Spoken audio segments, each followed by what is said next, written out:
Vamos falar agora do tema que mais aparece nos vestibulares e que muito provavelmente será o que mais aparece no Enem com relação ao Segundo Reinado, que é a grande vergonha brasileira que foi a Guerra do Paraguai.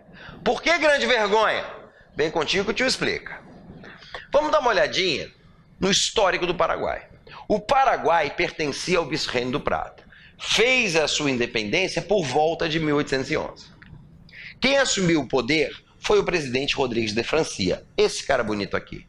O que Rodrigues de Francia fez? Isolou o Paraguai, fechou o Paraguai ao comércio externo. Ou seja, o Paraguai parou de comercializar com outras nações. Isso evitou que ele criasse dívidas. Não ganhava dinheiro exportando, mas também não gastava importando.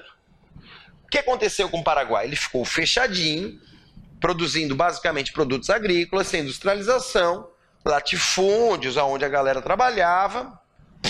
Maravilha. Quando isso vai mudar? A partir de 1840, quando Antônio Lopes toma o poder. Antônio Lopes, ele dá início a uma reabertura e começa já uma profunda transformação no sistema de educação, a ponto de erradicar o analfabetismo no Paraguai. Maravilha? Agora, as mudanças efetivas no Paraguai vão se dar com o filho de Antônio Lopes, com Solano. Solano, ele cria a industrialização, galera. Ele dá início a essa industrialização, certo? Ele impõe o Guarani como língua oficial, estatiza as fazendas, distribuindo terras aí do Estado à população. Vai ser um líder extremamente bem quisto. Agora, qual o problema? Quando ele começa a industrializar, ele vai querer uma saída para o Atlântico. Ninguém industrializa sem pensar no mercado externo. Paraguai tem saída para o mar? Não. Então ele precisa ou descer pelo Prata ou atravessar o Brasil. E é aí que começa a confusão. Por quê? Galera, a Guerra do Paraguai, na verdade, foi uma guerra pela hegemonia na região do Rio do Prata. Na aula passada a gente viu que a Guerra da Cisplatina envolveu o Brasil, o Uruguai e a Argentina e criou um frágil equilíbrio naquela região. O Paraguai não participou disso por quê? Porque na época estava isolado lá com Rodrigues de Francia e não queria saber de sair em briga com ninguém para ter acesso ao oceano, uma vez que ele estava fechado. Agora, com Solano Lopes, ele quer essa passagem, aquele equilíbrio já está distribuído, aquela região já está distribuída entre Brasil, Uruguai e Argentina. Só que o Paraguai também vai querer. E o Paraguai consegue até ter um certo acesso, porque Solano Lopes se torna amigo do presidente uruguaio, Aguirres.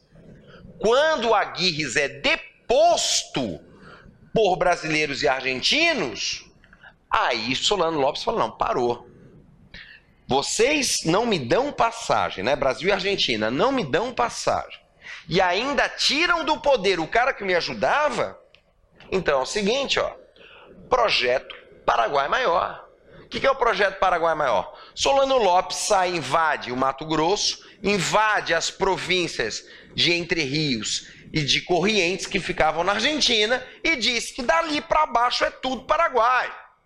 Doidão, cara, né? Mas era isso mesmo, queria encarar o Brasil, tomar o Uruguai, tomar a Argentina e transformar tudo aquilo ali num grande Paraguai, Projeto Paraguai Maior.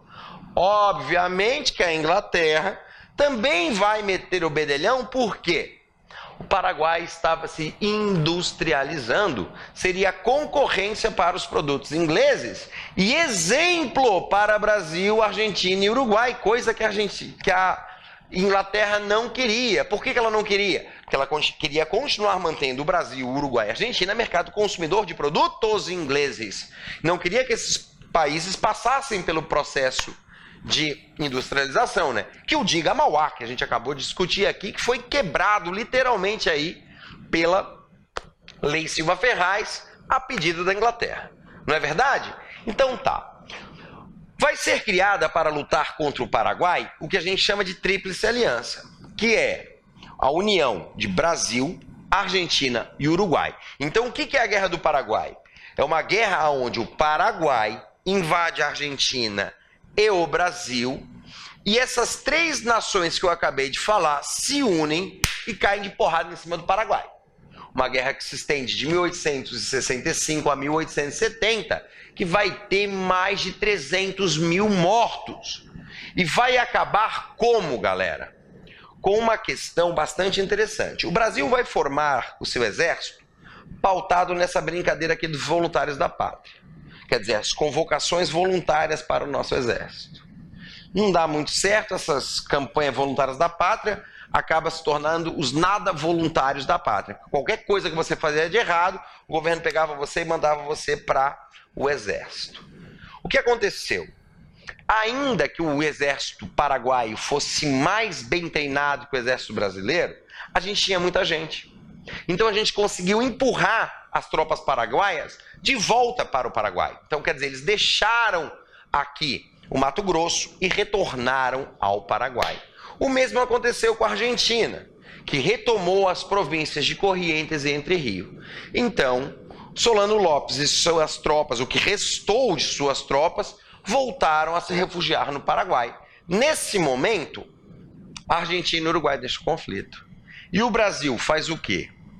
Por influência da Inglaterra, alegando libertar o povo paraguaio da tirania de Solano Lopes, invade o Paraguai. Lembra que eu comecei esse tópico dizendo que foi a maior vergonha que o Brasil já passou?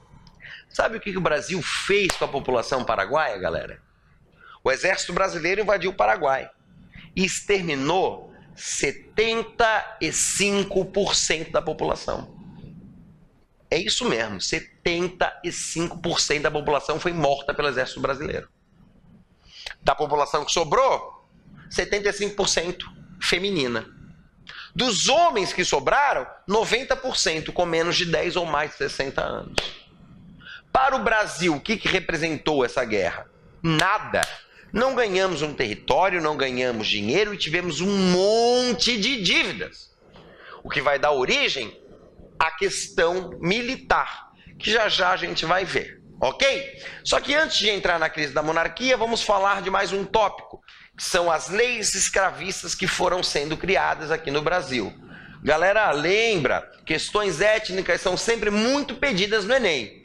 Então vamos prestar atenção aqui. A primeira lei internacional contra a escravidão, ela sai no ano de 1815 através do Tratado de Viena, que faz o quê?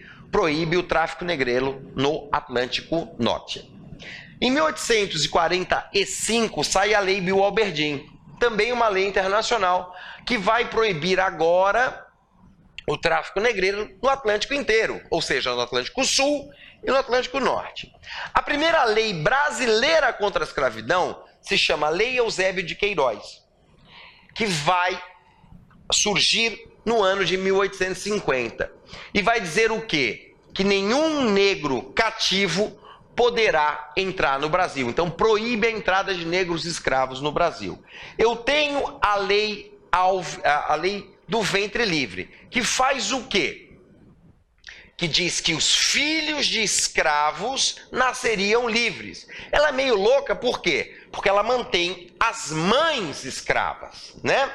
Nós vamos ter a lei do sexagenário, que dava liberdade aos negros com mais de 65 anos, ok? E, finalmente, a Lei Áurea, que vai ser assinada pela Princesa Isabel em 1888 e vai dar a liberdade aos negros. Galera, a nossa monarquia vai cair devido a uma crise que ocorre no exército, na igreja e na elite e se apresenta através da questão militar, da questão religiosa e da questão da escravidão. Vamos ver elas aqui. O exército, a questão militar, ela vai nascer como? Durante a Guerra do Paraguai, houve a campanha Voluntários da Pátria. E o rei fez uma série de promessas aos caras que se alistassem e também aos oficiais. Quando terminou a guerra, nenhuma dessas promessas foi cumprida, o que fez o exército se colocar contra a monarquia. A questão religiosa nasce por causa da maçonaria. O Papa proíbe que maçons frequentassem as Irmandades Católicas. Dom Pedro II, que era maçom, prende 2 bispos que cumpriram a ordem papal. O Papa fica irado e rompe as relações com o Brasil. Porém, o que vai dar a grande porrada na nossa monarquia é a questão da escravidão. Galera, quantas vezes eu já falei aqui nas aulas que a elite apoiava a monarquia porque a monarquia apoiava a escravidão? Inúmeras. Então, é isso mesmo. Em 1888, a escravidão acaba. A elite perde qualquer motivo que tinha para sustentar essa monarquia. Então, com a abolição da escravatura, a elite financia o exército, que através da espada de Deodoro derruba Dom Pedro e dá início à República Velha. Tema que a gente vai ver na próxima aula. Um abraço, até a próxima.